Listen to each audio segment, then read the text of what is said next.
The subscription on my Autel MP828TS is expiring in 4 days, so I've decided to share my process for this and what you should be doing if your license is expiring on an Autel scanner. Now let's get this.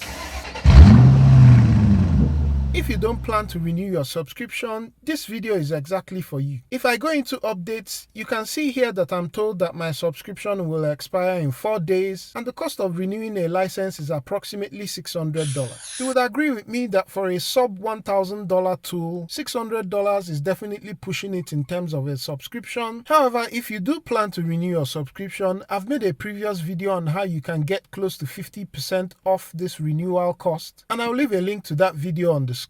The first thing I like to do while preparing to be out of subscription is to go ahead and update all the cars that are of importance to me. I've already updated most of the other cars that are important to me, except for this BMW update which came out a few days ago and mostly brings updates to BMW cars up to August of 2023, so I'll get that. That update will also come with the Mini. Most of what's left are Chinese cars which I don't really work on. Those updates are complete, and so I move into the most important task when preparing to be out of subscription, and it's about creating a backup. And it's so easy to create a backup. Select the home button, open your file explorer. Autel recommends using a class 10 SD card, but today I'm using this 64GB Samsung USB drive. I've used it in the past and it works quite well. Very important is that you select the right capacity for your backup drive. I generally go by the ROM size of your scanner, so if your ROM is 64GB, get a 64GB drive. Let's create the backup. On the home screen, scroll down to this scan folder. Long press to select, click copy, and head to your external backup drive and click paste. This is a very large folder and houses updates to car brands, scan results, and so on. My file size ends up being 15GB, so that will take a while to copy. I've had several people reaching out to me, including asking for my personal backup to bring them out of their sticky situation. My advice is to just set an alarm 2 days or so prior to your license expiry and just go through this procedure. If you don't create a backup and your scanner ever gets corrupt, you will most likely need to pay an annual license in order to get all your updates and files back. Finally, after about 40+ minutes, the backup completes. Yours may take longer depending on the size of your scan folder. This is now my get out of jail card, just in case anything happens. Don't forget to like, comment, share, and subscribe if you've loved this, and I'll catch you on the next one. Peace!